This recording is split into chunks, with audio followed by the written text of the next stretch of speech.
မှာတော့ဘုံပြတဲ့ဘုံရောပြချင်တယ်ယေရှုလို့ခေါ်တော့ဘုံငယ်လေးတယောက်ဝိပါခဲ့တဲ့ပြည်တော်မျိုးလေးတစ်မျိုးပဲမျိုးမှာပေါ့မင်းချစွာတဲ့နွားစက်ထွက်ထဲမှာပေါ့လောကီသားတော့ထာဝရတရားရှိတဲ့ကောင်းကင်ဘက်လက်ဆောင်လူစားတိခတ်ပြီးယေရှုခရစ်တော်ရဲ့လောကတော့မှာမကျော်ဘူး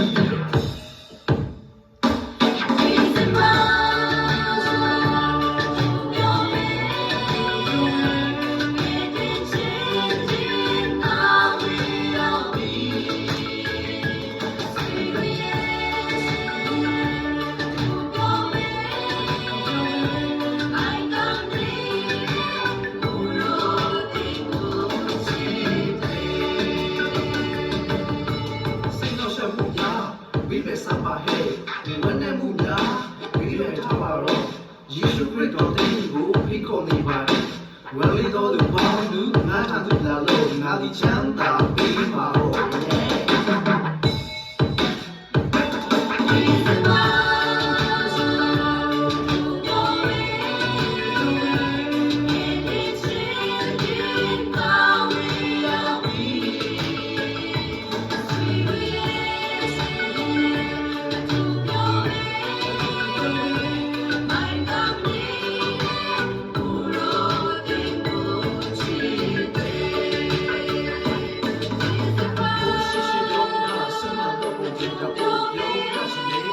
ယေရှုလို့ခေါ်တော့